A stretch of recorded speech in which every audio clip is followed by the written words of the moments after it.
નમસ્કાર મારા વાલા વિદ્યાર્થી મિત્રો, સ્વાગત છે તમારું। આજે વાત કરીશું ધોરણ 9માં આપણી સામાજિક વિજ્ઞાનની અંદર પાઠ નંબર 3 આપેલ છે નૂતન વિશ્વ તરફ પ્રયાણ, જેના સ્વાધ્યાયનું સરળ સમજૂતી સાથે સોલ્યુશન આ વિડીયોમાં કરવા જઈ રહ્યા છે।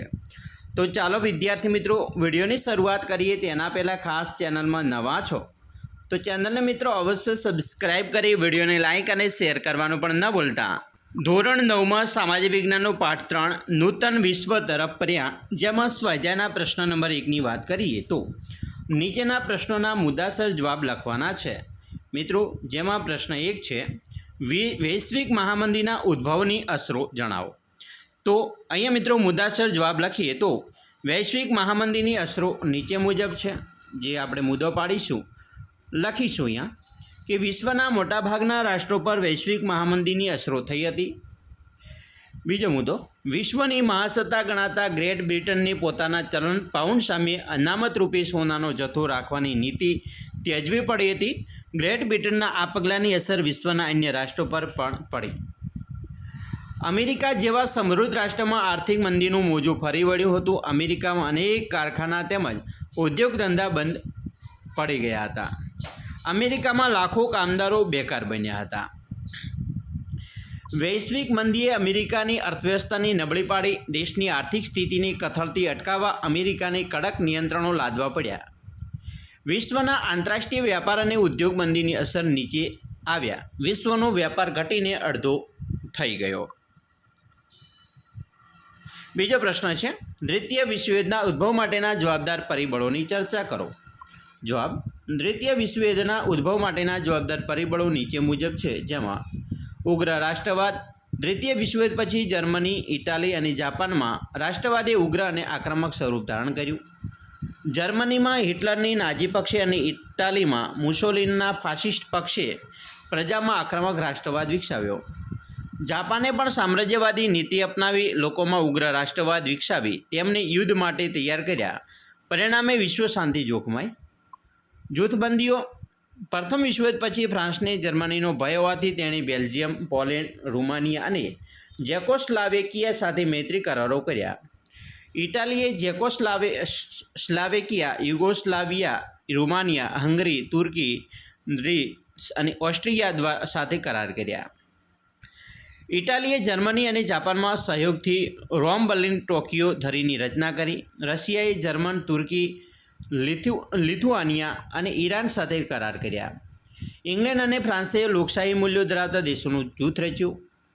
એના પછી લશ્કરવાદ, પ્રથમ વિશ્વયુદ્ધ પછી યુરોપના બધા દેશો એકબીજાથી ચડિયાતા શસ્ત્રોનું ઉત્પાદન કરવા લાગ્યા। રશિયા અને જર્મનીએ લશ્કરમાં ફરજિયાત ભરતી શરૂ કરી। યુરોપના દરેક દેશે ભૂમિદળ, નૌકાદળ, હવાઈદળની સંખ્યામાં વધારો કર્યો। જાપાન અને અમેરિકાએ પણ શસ્ત્ર સામગ્રી વધારવાની હોડમાં ઝંપલાવ્યું। અમેરિકાએ નૌકાદળને સશક્ત બનાવ્યું। આમ સશસ્ત્રીકરણને દોડે વિશ્વને યુદ્ધકીય વાતાવરણમાં પલટી નાખ્યું। દ્વિતીય વિશ્વયુદ્ધમાં યુદ્ધના નગારા વાગવા લાગ્યા। પછી રાષ્ટ્રસંઘની નિષ્ફળતા, ઇટાલી, જાપાન અને જર્મની જેવા રાષ્ટ્રો તેમની સામ્રાજ્ય લાલસા સંતોષવા નાના અને નબળા રાષ્ટ્રો પર આક્રમણો કરવા લાગ્યા। રાષ્ટ્રસંઘને લશ્કરી પીઠબળ ન હોવાથી તે આક્રમણો રોકવામાં તે નિષ્ફળતા મળી। વર્સેલ્સની સંધિ, જર્મનીએ યુદ્ધ માટે જવાબદાર ગણી તેની પર 6.5 અબજ પાઉન્ડનો જંગી યુદ્ધ દંડ નાખવામાં આવ્યો। આ સંધિ મુજબ તેનો રૂહર પ્રાંત ફ્રાન્સે પડાવી લીધો। જર્મનીની રહાઇન નદી આંતરરાષ્ટ્રીય જળમાર્ગ માટે ખુલ્લી મૂકવામાં આવી। જર્મનીના મોટાભાગના સમૃદ્ધ ખનિજ પ્રદેશો પડાવી લેવામાં આવ્યા। વર્સેલ્સની સંધિ જર્મની માટે અન્યાયી અને અપમાનજનક હતી। તેથી જર્મનીના સરમુખત્યાર હિટલરે આ સંધિને કાગળનું ચિત્રું કહીને ફગાવી દેવાની પ્રજાની હાકલ કરી। તેથી જર્મનીની પ્રજાને યુદ્ધનું પ્રોત્સાહન મળ્યું। વર્સેલ્સની સંધિમાં ઇટાલીની ઉપેક્ષા થઈ હોવાથી તે રોષે ભરાયું હતું। આ સંધિથી જાપાનને પણ ઘણો અસંતોષ હતો। આમ વર્સેલ્સની અન્યાયી સંધિમાં દ્વિતીય વિશ્વયુદ્ધની બીવવાયા હતા। એડોલ્ફ હિટલરની સામ્રાજ્યવાદી મહત્વાકાંક્ષા, હિટલર ઉગ્ર રાષ્ટ્રવાદી, સૈનિકવાદી માનસ ધરાવતો હતો। તે ગમે તે ભોગે જર્મનીની એકતા, સ્થિરતા અને સમૃદ્ધિ ઈચ્છતો હતો। તેથી તેણે ઉગ્ર સામ્રાજ્યવાદી નીતિ અપનાવી।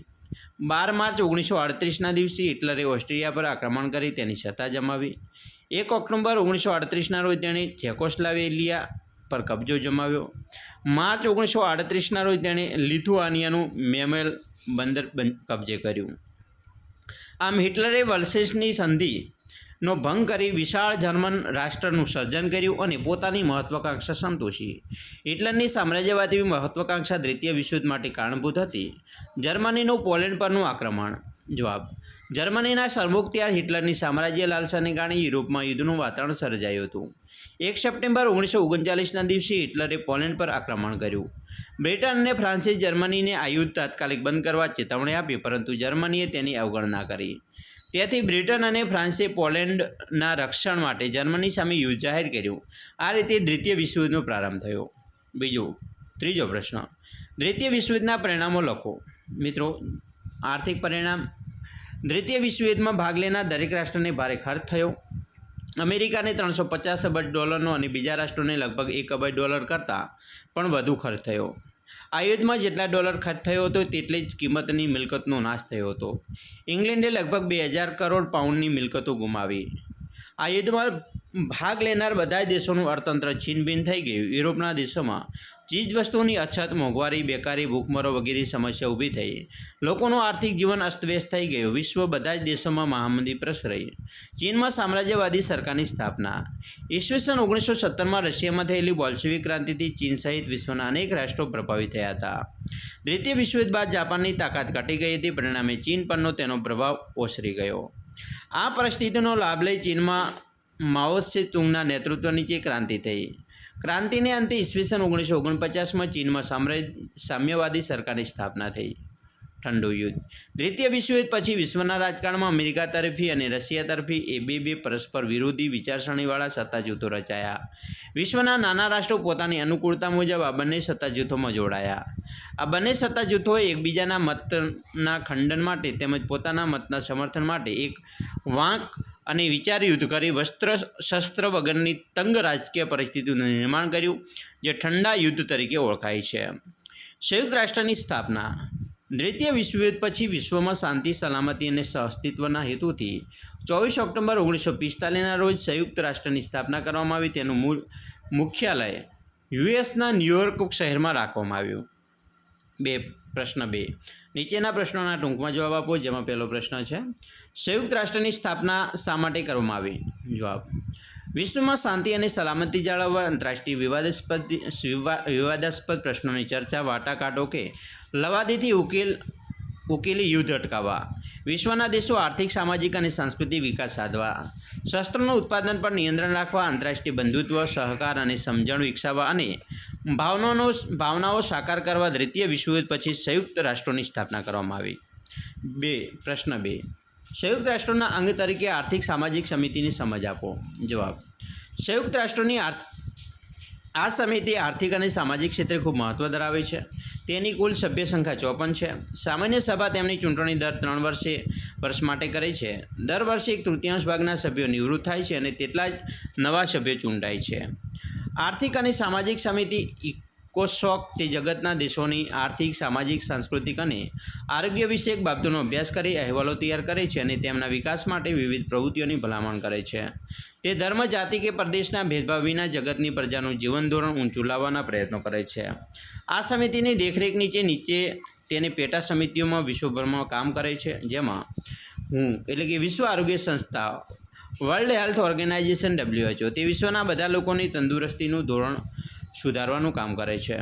FAO, આંતરરાષ્ટ્રીય અન્ન અને કૃષિ સંસ્થા, ફૂડ એન્ડ એગ્રીકલ્ચર ઓર્ગેનાઇઝેશન, તે દુનિયાના બધા જ દેશો કૃષિ ઉત્પાદન, જંગલો, માછલીઓ વગેરેનું ઉત્પાદન વધારવાનું તેમજ પોષણનું ધોરણ ઊંચું લાવવાનું કામ કરે છે. યુનિસેફ, સંયુક્ત રાષ્ટ્રનું બાળકો માટેનું આકસ્મિક મદદ ભંડોળ. United Nations international children emergency fund. UNESCO, તે વિશ્વના બાળકોનું સ્વાસ્થ્ય સુધારવા, પૌષ્ટિક આહારની અને બાળ કલ્યાણની પ્રવૃત્તિઓ કરે છે. યુનેસ્કો, સંયુક્ત રાષ્ટ્રોની શૈક્ષણિક અને વૈજ્ઞાનિક અને સાંસ્કૃતિક સંસ્થા.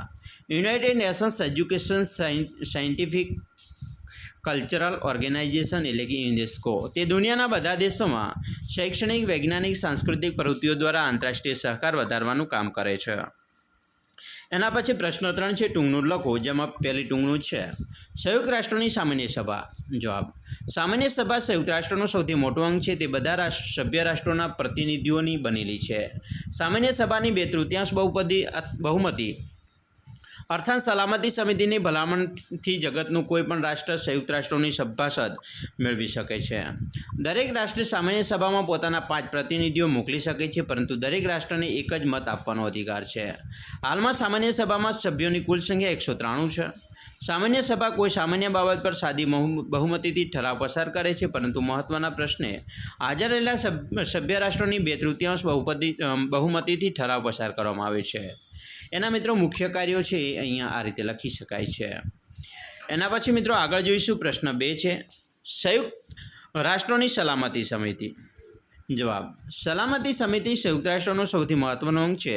તે સંયુક્ત રાષ્ટ્રોની કારોબારી છે. તે 15 સભ્યોની બનેલી છે, જેમાં USA, રશિયા, બ્રિટન, ફ્રાન્સ અને ચીન આ 5 તેના કાયમી સભ્યો છે અને બાકીના બિનકાયમી સભ્યો છે.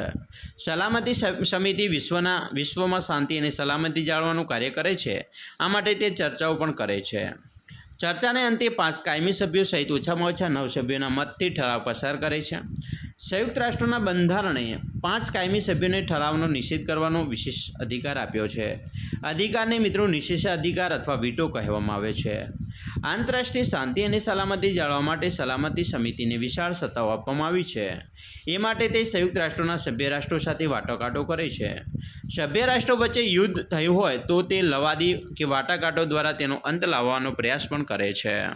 પ્રશ્ન મિત્રો 4 એક વાક્યમાં જવાબ આપો. જેમાં પહેલો પ્રશ્ન છે, દ્વિતીય વિશ્વયુદ્ધ થવા પાછળ કઈ સંધિ જવાબદાર હતી? તો દ્વિતીય વિશ્વયુદ્ધ થવા પાછળ ઈસવીસન 1919માં થયેલી વર્સેસની સંધિ જવાબદાર હતી. 2 જર્મન સરમુખત્યાર કોણ હતો? જવાબ: એડોલ્ફ હિટલર જર્મનીનો સરમુખત્યાર હતો. 3 ઇટાલીના સરમુખત્યારનું નામ? જવાબ: ઇટાલીના સરમુખત્યારીનું નામ છે બેનિટો મુસોલિની. 4 દ્વિતીય વિશ્વયુદ્ધનું તાત્કાલિક કારણ જણાવો. જવાબ: દ્વિતીય વિશ્વયુદ્ધનું તાત્કાલિક કારણ 1 સપ્ટેમ્બર 1939ના રોજ જર્મનીનું પોલેન્ડ પરનું આક્રમણ હતું. 5 સંયુક્ત રાષ્ટ્રનું મુખ્ય કાર્યાલય ક્યાં આવેલું છે? જવાબ આવશે ન્યૂયોર્ક. 6 ઠંડુ યુદ્ધ એટલે શું? જવાબ: દ્વિતીય વિશ્વયુદ્ધ પછી વિશ્વના રાજકારણમાં અમેરિકા તરફી અને રશિયા તરફી એમ 2 પરસ્પર વિરોધી વિચારસરણીવાળા સત્તા જૂથો રચાયા. આ બંને સત્તા જૂથોએ એકબીજાના મતના ખંડન માટે તેમજ પોતાના મતના સમર્થન માટે વાક યુદ્ધો કરી શસ્ત્રો વગરની જે તંગ રાજકીય પરિસ્થિતિઓનું નિર્માણ કર્યું, જેને ઠંડુ યુદ્ધ કહેવામાં આવે છે. 5 નીચે આપેલા વિકલ્પમાંથી સાચો વિકલ્પ પસંદ કરો. જેમાં મિત્રો પહેલો વિકલ્પ છે જર્મનીમાં નાજીવાદનો સ્થાપક. તો જવાબ હશે બી મુસોલિની. 2 વિશ્વના માનવીઓનું સ્વાસ્થ્ય સુધારણા કાર્ય કોણ કરે છે? તો મિત્રો જવાબ આવશે સ્વાસ્થ્ય સુધારણા માટે WHO. 3 નીચેનામાંથી સાચું વિધાન શોધીને લખો. તો અહીંયા મિત્રો જે તમને જવાબ આપેલા છે તેમાં જવાબ આવશે મુસોલિની ઇટાલીમાં ફાસીવાદની સ્થાપના કરી. મિત્રો અહીંયા આ પ્રશ્ન છે એનો જવાબ મુસોલિની નહીં આવે, પરંતુ જર્મનીમાં નાજીવાદનો સ્થાપક હિટલર હતો. બરાબર, તો જવાબ આવશે એ. ચાલો, તો અહીંયા મિત્રો જે તમને અલગ અલગ પ્રકારના જે સોલ્યુશન જોયું, આપણે અલગ અલગ પ્રશ્નોનું સંપૂર્ણ સોલ્યુશન મિત્રો કર્યું છે, મુદ્દાસર જવાબ મિત્રો જોયા છે. આશા રાખીએ છીએ તમને આપણો આ વિડીયો ખૂબ જ ઉપયોગી નીવડશે. અને વિડીયો મિત્રો ગમ્યો હોય તો લાઇક, શેર અને સબસ્ક્રાઈબ કરવાનું પણ ન ભૂલતા.